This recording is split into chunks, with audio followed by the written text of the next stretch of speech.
Bonjour, bonsoir daholo tsika rehetra ny tokantrano any a. Manona ny fahasoavan'ny tompo sy ny fiadanany ho amintsika rehetra. Irositsika zany a mbola anatin'ilay toko faraka amby folo zany tsika ao anatin'ilay trompetra fahafito izany a. Dia mbola eo ihany tsika no an'ilesiny amin'ity anio ity. Ivavaka ary tsika metraka ny fotoana eo ampilatanan'Andriamanitra. Ivavaka sika. Jehovah Andriamanitra iray io. Mankalaza anao zay midery anao ary manome voninahitra anao eny mananatra avy ny anaranao zay raha hatramin'izao ka ho mandraka izay. Voninahitra ny eo an'ilay anaran'ny lanitra sy ny tany sy rehetra eo aminy. Voninahitra ny eo an'ny zanak'ondry. Eny iray raha andinika sy hianatra ny teninao izay dia aoka iray niositry ny fanahinao indray ny mbola hiasa aminay amin'ny fahavenoana ka izy no hanokatra ny fonay sy ny sainay mahatarana ny sitraponao. Eny iray ataovy ambavako ny teninao ary ataovy an-tsaiko mba hahafahako mampita ny teninao amin'irety vahoakanao. Fanelerahanao Kristy andrakotra anay tsirairay avy hiaro anay amin'ny loza sy amin'ny ratsy rehetra. Ary ampilatananao ny koa no metrahanay ny ifandraisanay mba tsy ho tapaka izany na manana an'ilay ratsy fahefanana dia kely aza. Eny tsy mitsahatra izay ny manatra ihany koa ny fisaorananao ny amin'ny tombonandro mahavelona izay ataonao aminay isan'andro. Amin'ny fahasalamana izay mbola omenao anay satria mbola navelanao hanana anjara amin'ny fiainana mandrakizay izay ka nampahafantarinao ny teninao mahakasika izany dia ilay zava-miafiny amin'ny fanjakanao Andriamanitra iray izay nafeninao an'izao tontolo izao ka nampahafantarinao ny vahoakanao. Tsy mitsahatra ihany koa izay ny mifono aminao satria mpanomby tsy mahasoa ihany izay natrehanao ary na ny fiteny na ny fisainy na ny fitondran-tena dia mety misy tsy mifanaraka amin'ny sitraponao ka raha sendra latsaka izahay ka nanao izay tsy nety teo anatrehanao dia mifono aminao izay raha eo mamindrafo aminay. Diovy amin'ny ranao izay Jesosy ho afa-pahotana sasao amin'ny ranao izay ho afa-keloka ary eo kane ny fanahinao Tompo hitantanany mandrakarivo amin'ny fahamarinanao sy amin'ny fahamasinanao anarahanay ny didinao sy ny lalànao iray. Sorato am-pony iray ny teninao ary ataovy ao an-tsaina eny dia hamasina izay ireo masina anao satria masina ianao. Dia meteza raha hiteny aminay indreny ianao amin'ity anio ity amin'izao bolakandro izao raha sitraka ao raha io dia mitenena fa voninkazo izay mpanomponao anaran'i Jesosy. Amen. Dia sorantsika ny Tompo mbola afaka ny fampivavaka isika izany. Namaranantsika ny lesona tamin'ny tapany marana iny dia mikasika indrindra ilay fiankovana zany nataon'ilay loholona 420. Famintinana kely zany atao ka alohan'ny idirantsika amin'ny lesona manaraka. Raha tamin'ny hitantsika farany zany tamin'ny tapany marana iny dia zao hoe ilay fitaom-pivavahana zany izay hitantsika tany amin'ny toko faha-4 dia nahitantsika ihany koa ilay fiankofana nataon'ilay loholona 420.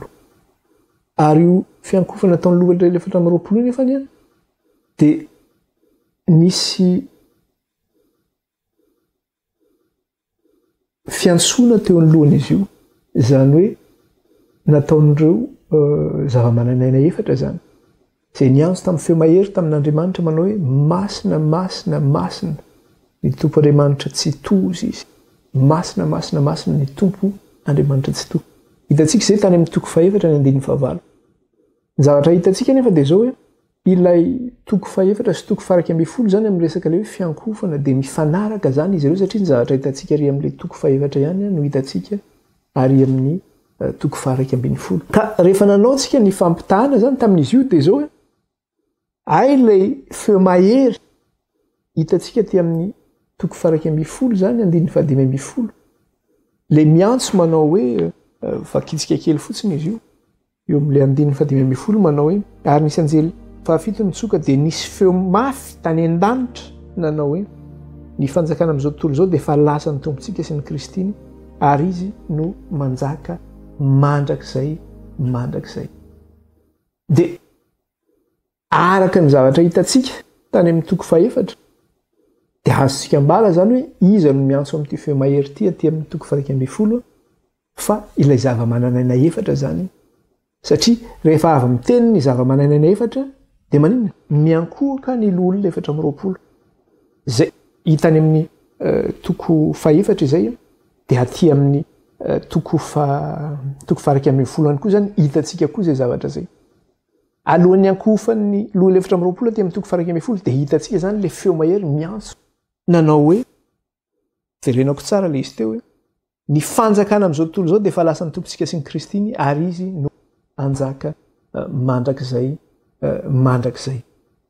inona moa ny hevitra n'le hoe zava-mananana efatra inona ny hevitra n'le hoe zava-manana efatra ny hevitra n'le zavatra manana efatra rehefa nanazavana itsika ny tany amin'ny toko fahaefatra zany efa hitatsika izy io fa mamerina fotsiny tsika dia maneho ny zavaboarin'Andriamanitra le zava-manana efatra zany hoe la création zany ka ny zavatra hitatsika eto zany amin'le 1:5 raha miresaka le hoe fanjakan'Andriamanitra dia zao hoe ny zavaboarin'Andriamanitra dia manaiky tonga zany ny fotoana hoe ny zavaboarin'Andriamanitra dia manaiky fa Andriamanitra no mpanjakany sy Kristy no mpanjakany zany hoe tonga amin'izay zany le zavatra nandrasana hatramin'izay satria inona moa ny tanjon'ny planina an'Andriamanitra ny tanjon'ny planina an'Andriamanitra dia zao hoe Andriamanitra anjaka amin'izao rehetra izao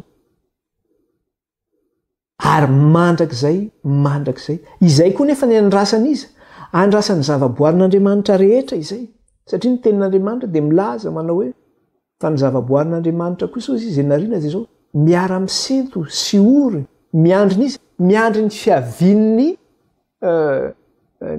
fiavin'ilay zanak'Andriamanitra ozy izy dia eto zany amin'ity fotoana ity zany rehefa tonga le fanjakan'Andriamanitra dia mifaly ihany koa ny zavaboary rehetra hoe tonga le zavatra nandrasana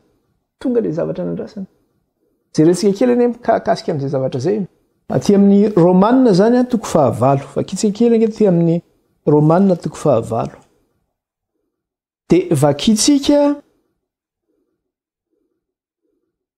ny andininy vakitsika mihitsy manomboka amin'ny andininy 9 vakitsika ny andininy 9 ka hatramin'ny 12 vakitsika ny andininy 9 ka hatramin'ny 12 dia zao ny teneniny eo Romanina toko 9 andininy 12 ka hatramin'ny 12 dia ozy izy fa ataoko fa ny fahoriana amin'izao andro ankehitriny zao dia tsy tokony hoarina amin'ny voninahitra izay aseho amintsika fa izao zavatra ary rehetra izao dia samy maniry fatratra ka miandry ny fampisehoana ireo zanak'Andriamanitra fa izao zavatra ary rehetra izao dia nampanekena ho zava-poana nefa tsy noho ny sitrapony fa noho izay nampanaiky azy sady nahazo fanantenana koa fa izao zavatra ary rehetra izao aza dia hovitsorana amin'ny fahandevozana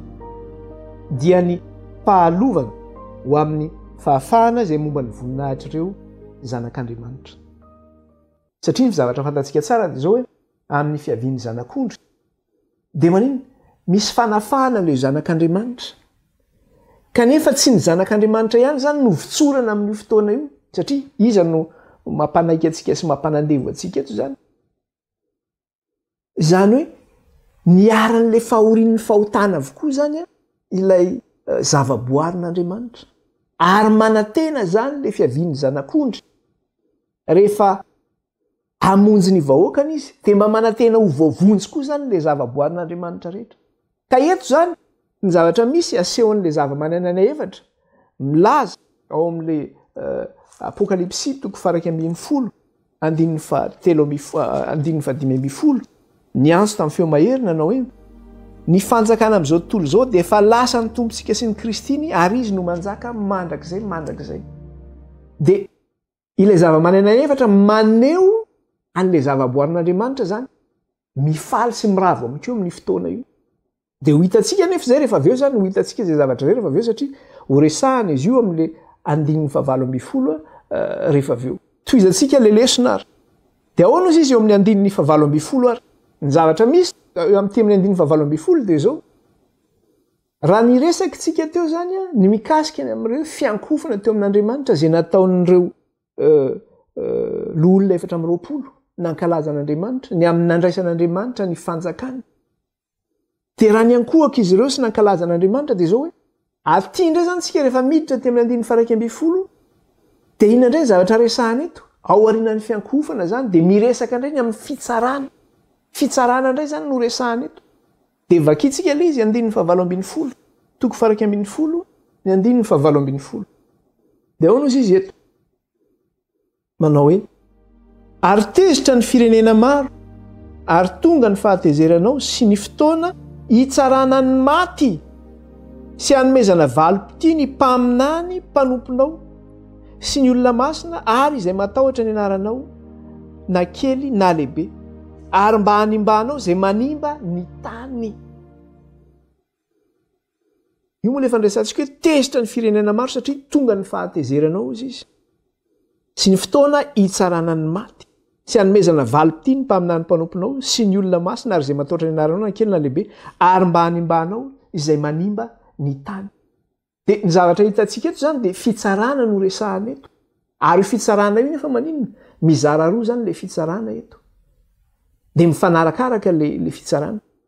Zavatra anankiray resahana eo dia inona ny zavatra resahana? Tezitra ozy izy ny firenena satria tonga ny fahatezeranao. Ary tonga ozy izy ny fotoana izay hitsarana ny maty sy hanomezana valim-pity ireo mpanomponao sy hanimbana ireo izay manimba ny tany ozy izy. Dia inona le zavatra roa izay resahana io? Zavatra anankiray zany dia zao hoe hitsarana ny maty ozy izy. Dia iza moa ireo maty ho tsarainareo? Fa ireo le manimba, ireo le manimba ny tany ireo. Dia amin'ny lafiny anankiray, inona koa ny lafiny anankiray tenena? Ary hanomezana valim-pity ny mpanomponao. Zany hoe hitsarana ireo manimba ny tany zany. Eo le fitsarana ny maty eo.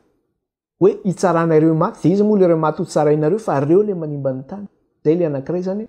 Dia ny faharoa, hanomezana valim-pity ireo mpanomponao. Dia iresaka ary tsika le voalohany zany, iresaka mikasika le hoe ny zavatra ho resahantsika eto dia zao hoe ny hanomezana valim-pity an'ireo mpanomponao. Zany hoe misy fitsarana anankiroa zany eo. Fitsarana ny olona masina ary fitsarana ny maty zany dia ireo nanimba ny tany izany.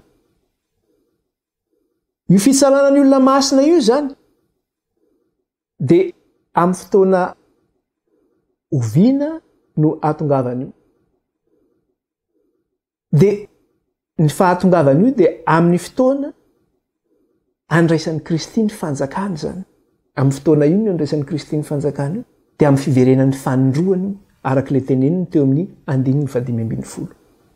Dia rehefa tonga zany Kristy andray ny fanjakana amin'ny fiverenan'ny fanindroany hoe omenan'ny Kristy sy Andriamanitra ny fanjakana rehetra eto amin'izao tontolo izao. Dia inona ny zavatra mitranga? Hanome valim-pity ho an'ny vahoakany zany Andriamanitra amin'ny vanim-potoana io. Ary io ny andrandray ny zanak'Andriamanitra rehetra io. Dia amin'izay fotoana zay, inona ny zavatra mitranga amin'izay fotoana zay? Hisy fitsanganana maty amin'izay fotoana zay. Jereo tsara izy aty amin'ny Apokalipsy 20 zao ny teneniny ato. Apokalipsy 20. Ahoana izy izy? Apokalipsy 20 dia ny 4. Apokalipsy 20 ny 4 dia zao mivaky ny teny amin'ny anaran'i Jesosy. Ary nahita seza fiandrianana maro aho ary nisy mipetraka teo amboniny ary nomena fahefana hitsara izy.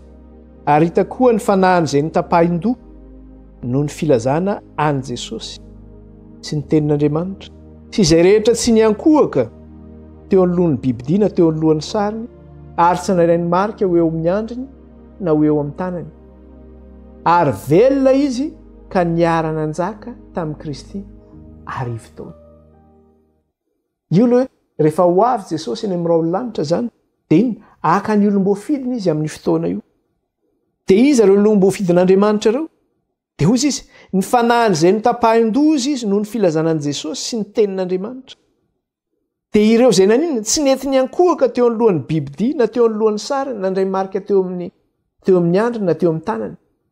Ary velona izy ka miara-manjaka amin'ny Kristy arivo taona. Zany hoe rehefa tonga zany Kristy dia aka an'ireo vahoakan'ireo. Ka rehefa aka azy ireo Kristy dia zao hoentin'ny Kristy izy ireo hiara-hanjaka aminy mandritra ny arivo taona. Zany hoe amin'io fotoana io zany no inona? Anombohan'le arivo taona.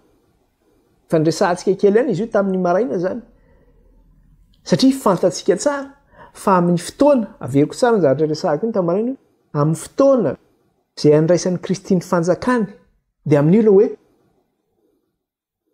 eo am-pelantanan'i Kristy zany ny lakile tsy eo am-pelantanan'ny Satana intsony ny lakile satria rehefa nomenan'ny Satana ny fanalahidiny lavaka tsy hita nonotany amin'ny toko fasivy dia izy no nanjaka amin'izao tontolo izao nanao izay tiany ataony teto amin'ity tany ity izy fa rehefa mandray ny fanjakany Kristy dia averiny eo am-pelantanan'i Kristy ilay lakile dia rehefa eo am-pelantanan'i Kristy ilay lakile dia zao ho fatorany Satana ozy izy nivakitsika teto zay tamin'ny maraina ho fatorany izy ho gadra zany mandritra ny arivo taona dia eto nefa zany amin'ny fotoana zany izay iavian'ny Kristy fandronty andraisan'ny fanjakany dia zao hoe akan'ireo olom-boafidiny Kristy ka alainy ireo vahoakan'ireo hiaraka anjaka amin'ny arivo taona zany hoe amin'ny fotoana nagadranan'ny Satana zany no akan'Andriamanitra ny vahoakany ka hiaraka anjaka amin'ny vahoakany mandritra ny arivo taona iny moa mbola iresaka be an'iny zany tsika any amin'ny toko 20 tsika miresaka an'izy iny zany mbola iresaka be an'izy iny zany tsika any amin'ny toko 20 izany dia ahoana koa izy ny zavatra resahany atao amin'ny Tesalonianina voalohany raisika koa Tesalonianina voalohany toko 4 dia ino atsika any amin'ny Tesalonianina voalohany toko 4 dia ny andininy 5 aloha no vakitsika dia zao no vaky ny teny amin'ny anaran'i Jesosy fa ny tenan'ny Tompo no hidina avy any an-danitra amin'ny fiantsona ny feon'ny arkanjely ary ny trompetan'Andriamanitra ka izay maty eo amin'ny Kristy no hitsangana aloha toizantsika amin'ny andininy 17 ary rehefa afaka izany dia isika izay velona kosa isika izay velona ka mbola mitoetra no akarina hiaraka aminy ho eny amin'ny raona hitsehinan'ny Tompo any amin'ny habakabaka dia ho any amin'ny Tompo mandrakariva isika io zany ilay zavatra resahany teo amin'ilay Apokalipsy toko 20 ny andininy 4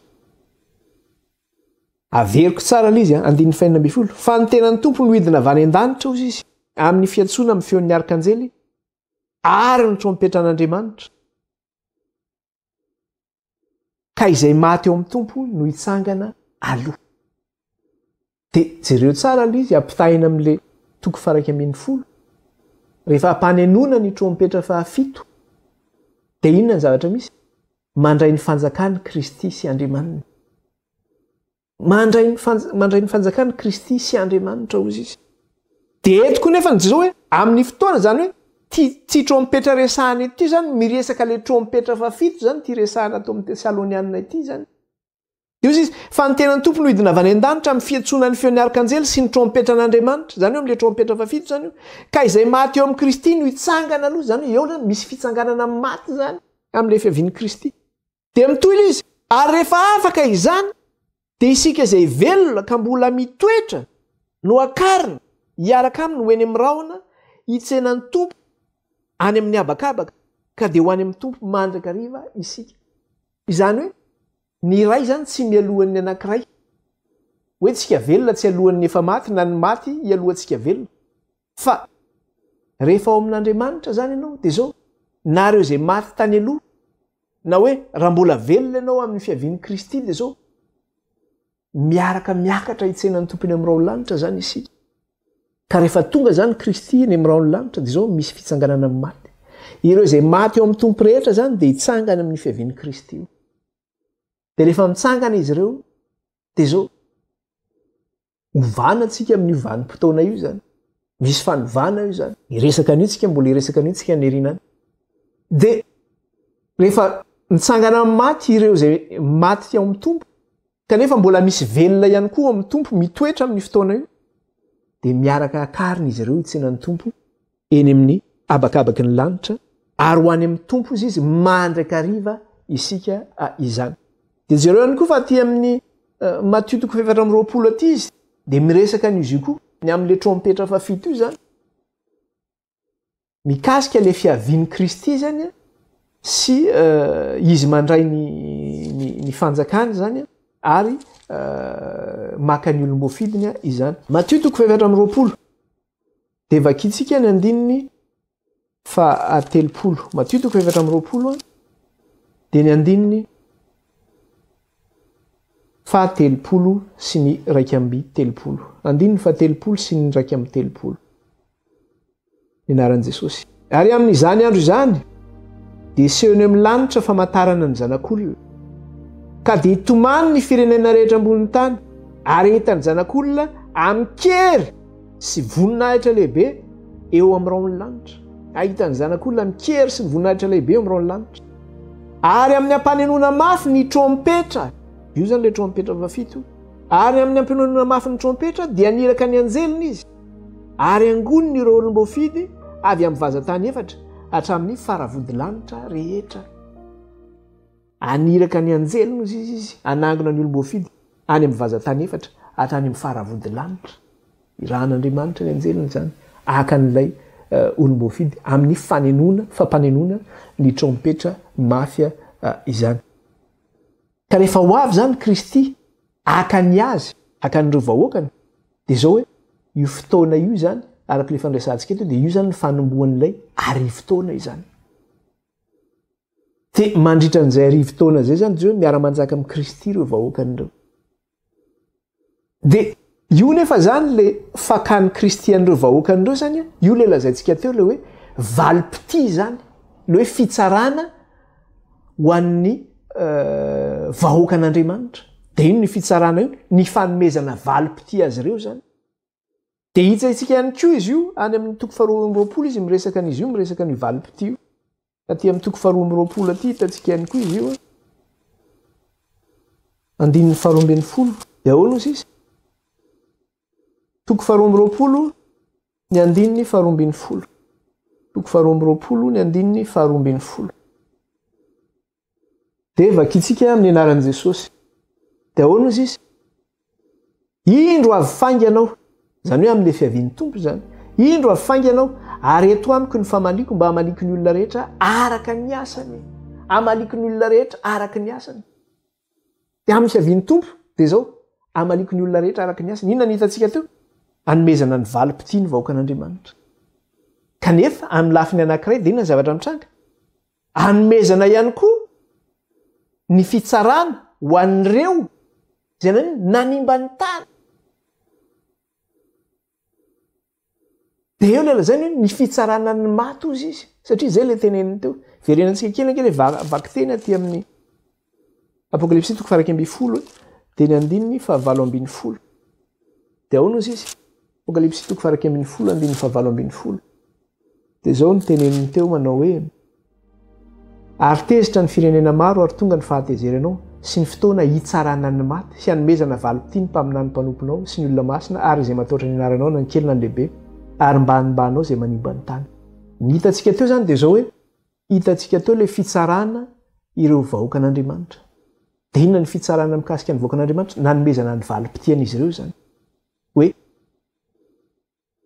nalain'ny tompo izy ireo nampakarina hoe ny ambinabakabaky ny lanitra iona amin'ny tompo amin'ny fiaviany ary miara-manjaka amin'ny Kristy arivo-taona. Inona indray kosa nefa ny fitsarana manaraka? Dia ny fitsarana manaraka dia araka ny hitantsika teo amin'ny teny io ihany amin'ny andininy 7:20 manao hoe ary tezitra ny firenena maro izy ary tonga ny fahatezeranao sy ny fotoana hitsarana ny maty ozy izy. Dia inona zany io fitsarana ny maty resahana eto io? Satria rehefa ho avy zany Kristy dia iny hitsara ny maty izy. Ho azavaintsika eo no mikasika an'izay rehefa avy eo. Satria mandray roa zany le zavatra teneniny ato amin'ny trompetra fafito izany. Ka rehefa miteny izy hoe hitsara ny maty dia iza no tsaraina amin'io? Ireo izay manimba ny tany. Dia ho azavaintsika kely mikasika an'izay zavatra zay. Ilay fitsarana ny maty izay resahana eto zany andringanana tanteraka ireo mpanota na ny ratsy fanahy.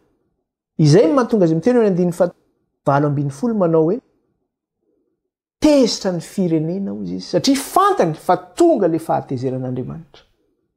Ka rehefa tonga zany Kristy dia zao hitsara ny maty ihany koa. Zay ny antony fiavian'ny Kristy. Hitsara ny maty ny fiavian'ny Kristy. Hitsara ireo mpanota i Kristy. Hitsara ireo manimbazimba lalàna Kristy. itsara reo zay manimba ny tany Kristy. De eto any koa le faminaniana zany zay hitatsika ato amin'ny apokalipsy toko faraiky amby folo de mitondra atsika any amin'ny apokalipsy toko faharoapolo satria any amin'ny toko faharoapolo izy no miresaka bebe kokoa mikasika an'io resaka hoe fitsarana ny maty io zany. Jerentsika kely no mikasika an'izy io. Apokalipsy toko faharoapolo andininy faharoambin'ny folo. Apokalipsy toko faharoapolo de ny andininy faharoambin'ny folo. Apokalipsy toko faharoapolo de ny andininy faharoambin'ny folo ka hatramin'ny fahadimy ambin'ny folo. De zao ny vaky ny teny amin'ny anaran'i Jesosy. Andininy faharoambin'ny folo ka hatramin'ny fahadimy ambin'ny folo. Ahoana sisa? Ary nahita ny maty aho, na ny lehibe, na ny kely, nitsangana teo alohan'ny seza fiandrianana, ary novelarina ny boky. Ary nisy boky ray koa novelarina dia ny boky ny fiainana izany. Ary ny maty dia notsaraina araka izay zavatra voasoratra teo anatin'ny boky araka ny asany. Ary ny ranomasina dia namoaka ny maty teo aminy, ary ny fahafatesana sy ny fiainatsita namoaka ny maty teo aminy dia samy notsaraina araka ny asany izy. Ary ny fahafatesana sy ny fiainatsita dia natsipy tany amin'ny fariafo, izany no fahafatesana faharoa dia ny fariafo. Ary raha nisy tsy hita voasoratra teo amin'ny boky ny fiainana dia natsipy tany amin'ny fariafo izy. Eo zany miresaka le hoe fitsarana ny maty zany. De izy moa reo maty tsarainareo fa reo zany le manimba ny tany. Maria nenefa fa i zavatra resahana io zany araka le tenenina teo hoe ny zavatra resahana atao amin'le apokalipsy toko faraiky amby folo ity zany. De zao mandray roa zany ny zavatra resahana eto.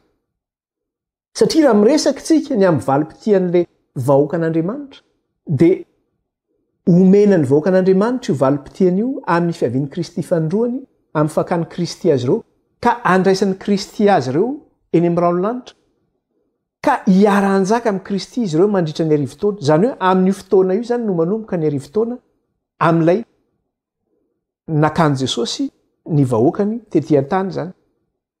De ny zavatra misy anefa de ity amin'ilay fitsarana ny maty indray nefa ny zavatra resahana eto de zao ao arinan'le arivo-taona voatonga ilay fitsaranareo maty ireo.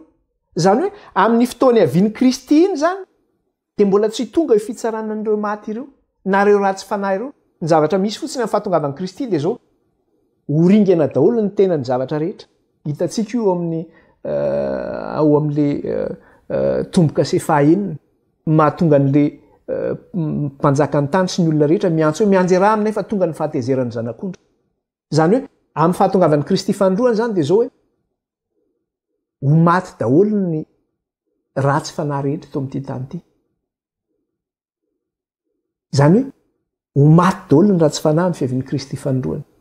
Fa zao kosa ny olona masina kosa de zao ny maty eo amin'ny tompo hitsangana ary reo izay velona dia hiaraka karina amin'ny Kristy, hiaraka karina ka iona amin'ny tompo eny amin'ny ranolanitra.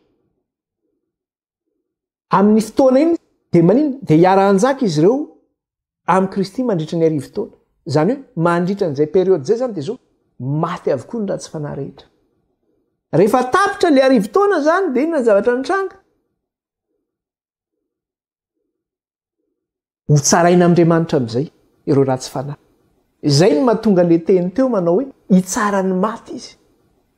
De raha verenantsika vakiana le apokalipsy toko faharoapolo teo de hitatsika tsara le izy verenantsika andininy faharoa-ambin'ny folo.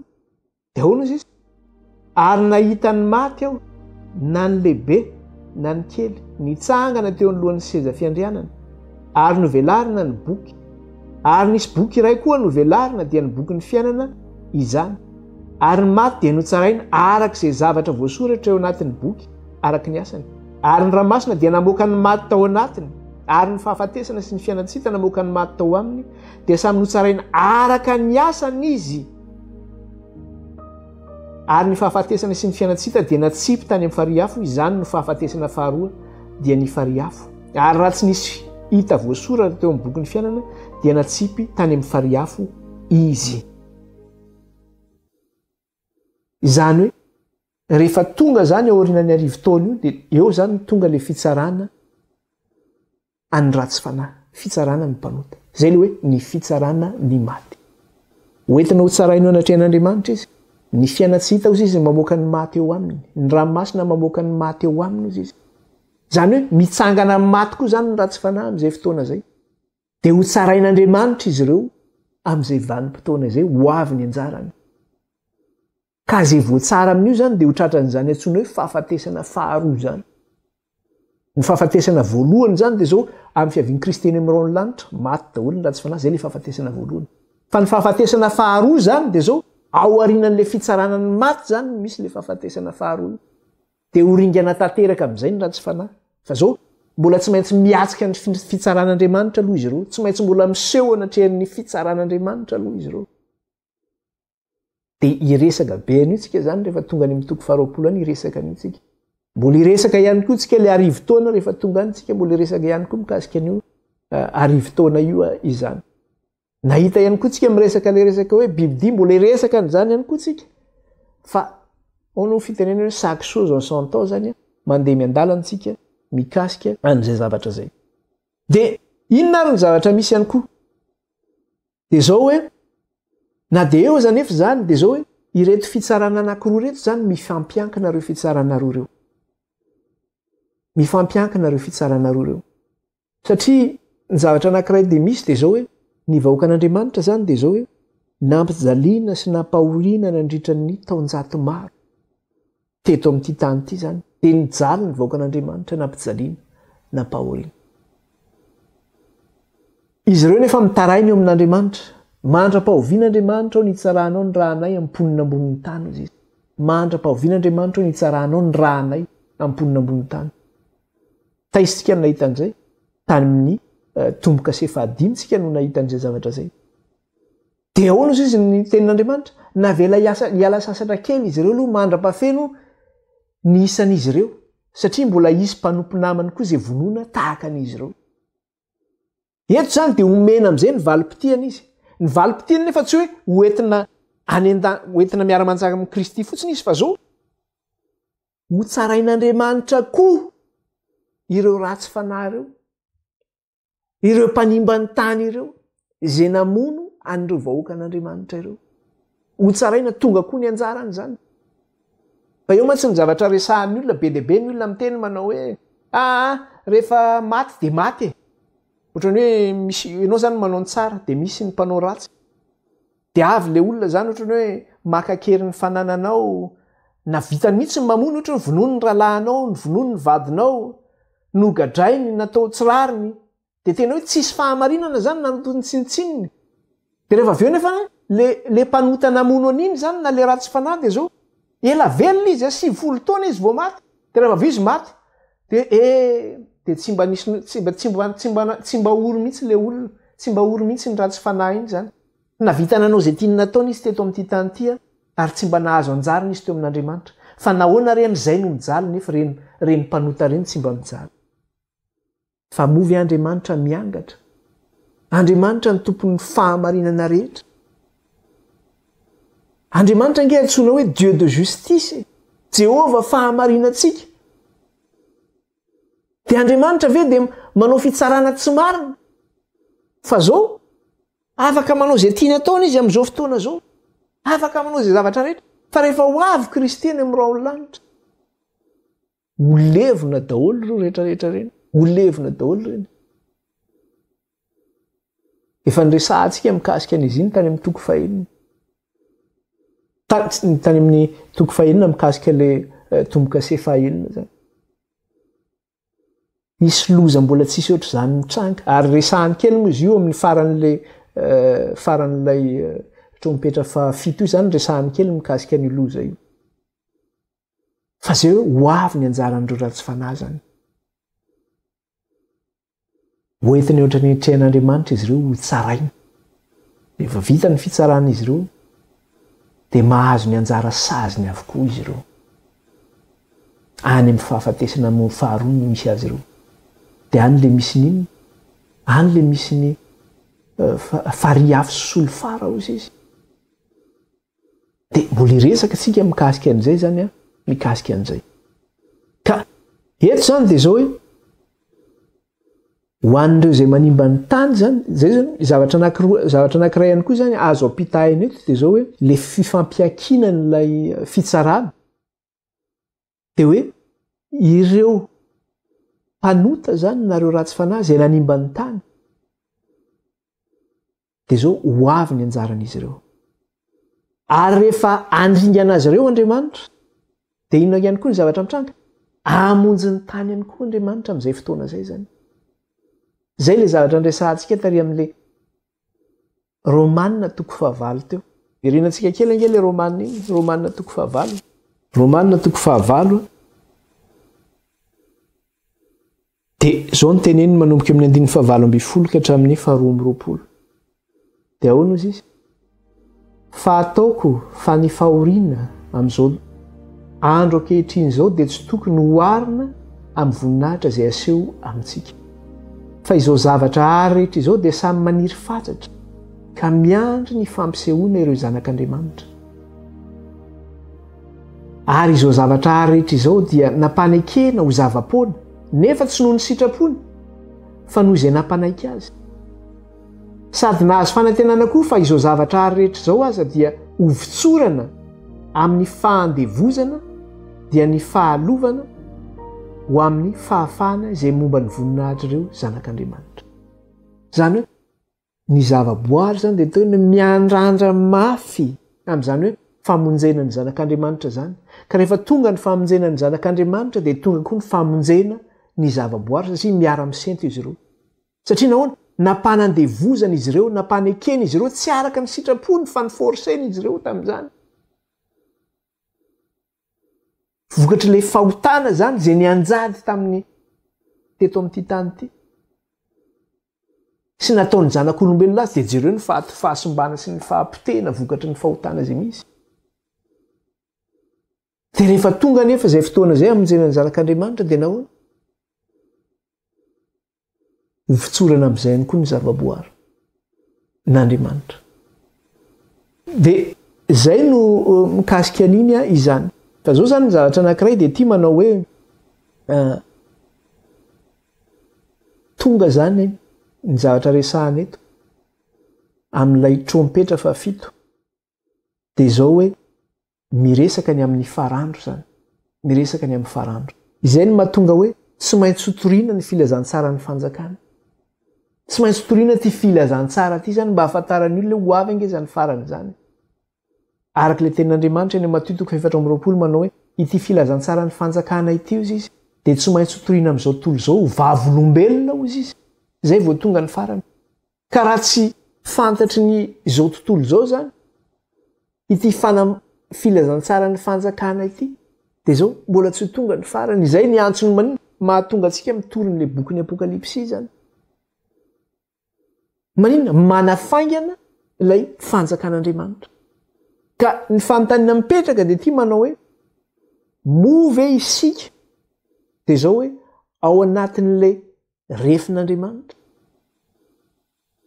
ao anatin'le faritanin'Andriamanitra sa tsia fa raha tsy ao anatin'io faritanin'Andriamanitra io isika no ao anatin'le refin'ny tempolin'Andriamanitra dia zao ho avy amintsika io loza fahatelo zay fandriganana ny ratsy fanahy ary zay azahoan'ny ratsy fanahy ihany koa ny fitsarana izany ny trompetra fahafito ihany koa zany dia zao hoe mifandray ihany koa io trompetra fahafito io amin'ny kapoaka fahafito jerentsika ihany koa le fifandraisany zany jerentsika kely mikasika an'izay ahoana izy any amin'ny apokalipsy ihany 4:20 jerentsika kely misy paralelisme ihany koa zany le trompetra fahafito amin'ny kapoaka fahafito izany dia jerentsika kely apokalipsy 4:20 zany apokalipsy 4:20 dia ny andininy 7:20 ka hatramin'ny 1:20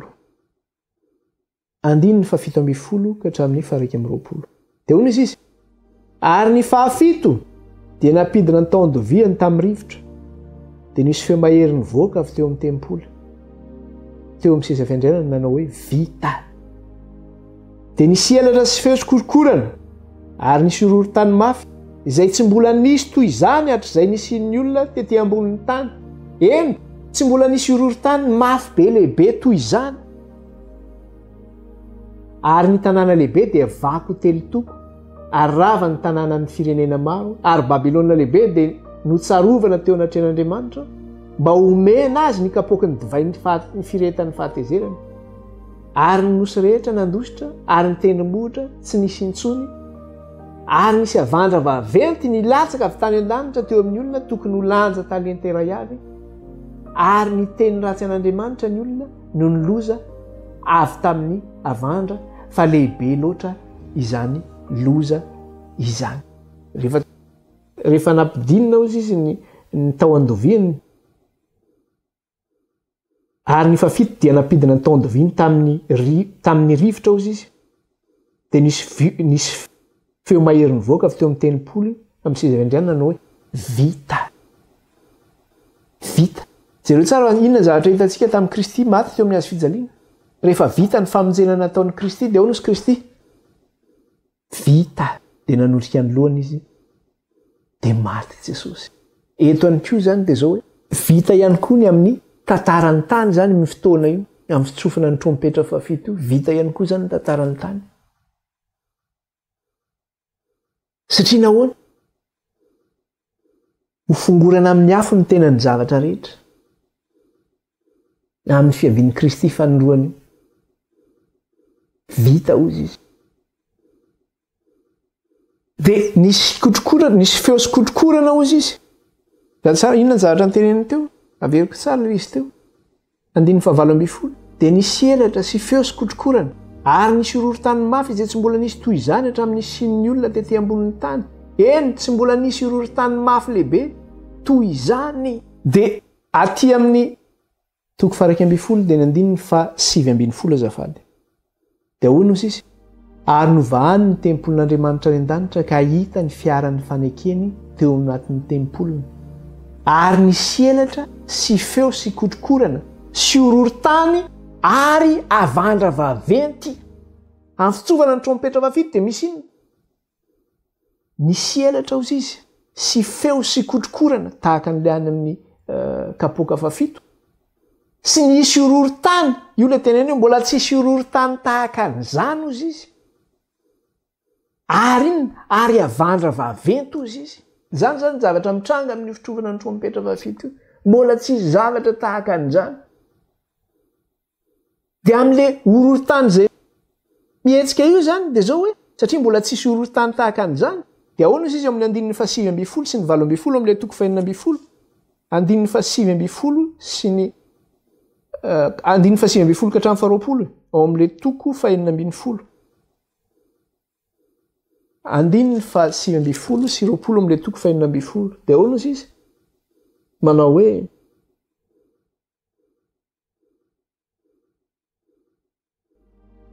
ary ny tanàna lehibe dia vaky telo-toko, ary rava ny tanàna ny firenena maro, ary Babilôna lehibe dia notsarovana teo anatren'Andriamanitra mba homena azy ny kapoky ny divay ny fahatezerany. Ary ny nosy rehetra nandositra, ary ny tendrombohitra tsy hita intsony. Vokatry le horohorontany zany dia zao rava ny tanàna lehibe rehetra amin'ny firenena maro. Reny le hitantsika gratte-ciel be reny, satria mifaninana mantsy zao tontolo zao amin'ireny samy manangana gratte-ciel daholo. Reny tilikambo avo be reny zany. Reny trano avo be reny dia mifaninana amin'ireny. Any Dubai misy hatramina 1,5 km mihitsy ny halavan'ilay tilikambo zany. Mienjera daholo reny, rava daholo. Dia hozy izy rava ny tanàna ny firenena maro izy izy. Ary Babilôna lehibe notsarovana teo an'Andriamanitra mba homena azy ny kapoky ny divay ny fahatezerana. Io le fahatezeran'Andriamanitra resahana ary amin'ny trompetra fafito. Dia ahoana izy amin'ny 9:20. Ary ny nosy rehetra nandositra ary ny tendrombohitra tsy hita intsony. Vokatra n'ilay horohorontany zany dia zao ny nosy rehetra nandositra ozy izy. Zany hoe lasa tsisy intsony zany ny nosy reny. Nesorina tamin'ny toerana ny nosy, tsisy. Nakaiza? Tsy hita teo intsony ny ilan'ny Sainte Marie, nakaiza? Nakaiza ny ilan'ny Maldives reny? Nakaiza ny ilan'ny any Polynésie reny? Reny archipel be dia be tsy hita intsony nandositra. Vokatry le horohorontany. Ary ny tendrombohitra ozy izy tsy hita intsony ireo tendrombohitra avo rehetra menjera daholo tsy hita intsony fa ny tena pira de ity le zavatra resahany ato am'le andininy faraky amy roapolo ity io zany ny tena pira indrindra io anisan'ny tena pira io andininy faraky amy roapolo io satria miresaka le avandra vaventy izy zay hitatsika tary am'le trompetra fa fito any ko io zany le andininy fasiambiny folo de aoana izy am'le andininy faraky amy roapolo eo am'le toko fahinina amby folo ary nisy avandra vaventy ozy izy nilatsaka avy tany an-danitra ho any amin'ny olona tokony ho lanja talenta iray avy ary ny teny ratsy an'Andriamanitra ny olona no ny loza avy tamin'ny avandra fa lehibe loatra izany loza izany ny teny ratsy an'Andriamanitra ny olona ozy izy no ny loza avy amin'ny avandra fa lehibe loatra izany loza izany satria le avanja io zany ny avandra anankiray zany de zao milanja talenta iray zany talenta iray zany ohatra ny ahoana ny avesatra n'zany talenta iray zany de raha valitsika zany izy io de ny talenta iray de mamelanja 49 kilos 200 grammes milanja 49 kilos zany ny talenta iray de eritrereto ange zany ny avandra zao rehefa milatsaka de zavatra misy zany ary tena mampatahotra mihitsy satria ny avandra rehefa milatsaka iny rehefa zatra mahita avandra atsika de kelikely reny ny avandra fa ny avandra am'izao fotoana zao de zao mengeza ihany misy efatra n'ireny abena citron reny ny Madagasikara moa citron ohatrany kelikely petitiny io fa tsy de tena ngeza fa ny aty Ampitanranomasina ny citron matevitevina tena ngezangeza ohatr'izany mihitsy fa ohatran'ny aben'ireny citron ohatrohatr'izany reny zany ny abeany avandra efa milatsaka am'izao fotoana zao efa mila ohatra ny aben'ny balle de tennis zany ny aben'ny avandra anankiray de rehefa milatsaka io nisy fotoana ny latsaka be deabe an'io teto Frantsa fa potika daholo ny tafo lavaka tomobile mikabose daholo pepepo daholo ny tomobile rehetrarehetra ny volo-potika misy zany efa milatsaka de le avandra zany am'izao fotoana zao efa mengeza ihany am'izao androtsika zao rehefa tonga zany fiavian'ny Kristy io le avandra iny zany milanja 49 kilos de mibatatsika varina 50 kilos zany mibatao kely de eritrereto hoe iny be deabe ny milatsaka avany an-danitra milatsaka amin'ny olona rehetra zany andravany olona rehetrarehetra de eritreretra ve anao zany tena mahay manao skify de tena afaka aloha tena etsy aloha eo no sy ny raisa am'izay iny milatsaka avany an-danitra iny 49 kilos avec la force de pesanteur zany mitombo ny lanjany iny rehefa miatota aty aminao aty ohatran'ny crepy angamby ianao raha fambaninana crepy tsika zany ohatran'ny crepy daholo fa loza nge zany rehefa zany no mitranga izany nefa ny zavatra mitranga nisy feo sikotrokorana ozy izy mifanesesy zany io ny ororo-tany mafy be tsisy ohatr'izany ny avandra vaventy milatsaka zay nge mahatonga le hitatsika tary am'le tomboka se faheniny inona ny zavatra nilaza nilaza reo mpanan-karena manao hoe ny afinao anatin'ny zo amin'ny tendrombohitra izy de niantso n'le tendrombohitra manao mianjy raha ty aminay ozy izy fa zao tonga ny fahatezerany zanak'ondro ozy izy sy ilay mipetraka ambony seza fiandrianana ka iza no ajanona ozy izy satria tsy ho zakany zareo zany avandra vaventy zany ororo-tany zany tsy zakazakaina zany ny feo sikotrokorana mafy rehefa mipoka ivaratra io sy mitselatra io matahotra ny ankizy mitsoaka mandositra zany ny zavatra mitranga ary ariny mipeterana izy mbola teneniny any koa izy io efa nresantsika kely tety any izy io hoe ho levonina amin'ny afo izy sy ny tenany zavatra rehetra ny zavatra rehetra zay afenina any ambanin'ny tany rehetra any ny resaka nucléaire rehetra any nucléaire nge ny mampandeha ny herinaratra zao aty Europe reny centrale nucléaire reny nefa bomba retardement daholo reny raha reny nitratra ny ororo-tany de asa fotsiny tonga de potika daholo zao tontolo zao ny bomba nafenina rehetra ny bomba nucléaire rehetra any ambany any amin'ny usine sy ny any ambanin'ny tany rehetra mirefitra daholo zany vita no le fitenenana hoe vita matavy. Zany resaka ny ka zao zay mikasika an'iny lesona iny fa faranantsika amin'ny lesona manaraka zany mikasika an'izy io satria mbola iresaka antsika mikasika le hoe ny tempo rehefa eo amin'ny 120 vakitsika kely angely 120 teo dia ahoana ozy izy le 120 dia toko faraky 120 dia ahoana ozy izy ary novahana ozy izy amin'ny tempolin'Andriamanitra ny an-danitra ka hita ny fiaran'ny fanekeny teo amin'ny tempolina. Iresaka an'io zany tsika amin'ny lesona manaraka hoe rehefa nitsofina le trompetra fafito ozy izy tena novahana koa ilay tempolin'Andriamanitra tany an-danitra ary hita tao anatin'izany zany ilay iny le fiaran'ny fanekena. Hita tao le fiaran'ny fanekena ka zao tsy ampy sy ny fotoanantsika am-pelantanana fa resahantsika amin'ny lesona manaraka indray zany mikasika an'io hoe nahoana no hita tao le fiaran'ny faneken'Andriamanitra. Nefa fiaran'ny fanekena io zany izay tsy hita tsony io teto tany, tsy fantatra be dia be zany ny siantifika mitady hoe aizany misy an'le fiaran'ny fanekena. Ahoana? Kanjoka rehefa nitrofona ny trompetra fafito, ao an-danitra kay le fiaran'ny faneken'Andriamanitra no hita. Zay ny lesitsika amin'ny teny ity fa dia faranantsika amin'io izy amin'ny heriny zany dia rehefa vita zay famaranana ny lesona zay amin'ny heriny dia hiditra zany tsika amin'ilay hoe ivom-besatra ny bokin'ny Apokalipsy na hoe pivot de l'Apokalipsy. Hiditra amin'ny ivom-besatra zavatra mahamay amin'izay zany no resahana eo. Hiditra amin'ny ivom-besatra ny bokin'ny Apokalipsy zany tsika. Zavatra mahamay no resahana eo. Sotra n'Andriamanitra lehibe tsika dia manasa antsika hiaraka hivavaka ary hivavaka isika. Tompo Ray masina sy tsara indrindra mankalaza anao izay mideranao ary manome voninahitra anao. Misaotra raha io. Fa noho ny fahasoavanao dia efa presque vitanay tamin'ity an'ity ny fitsofana ny trompetra fafito. Voninahitra ny eo anao rery ihany, dera ho anao nihaja ho anao.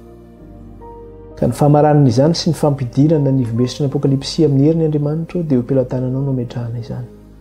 Ao karaha ianao niady anay fa anginy izay ireo karaha aneo ny voninahitra ao nenao. Dia raina mandrakizay ny anaranao raha io, ankalazaina mandrakizay ny anaranao mena voninahitra nenao raha.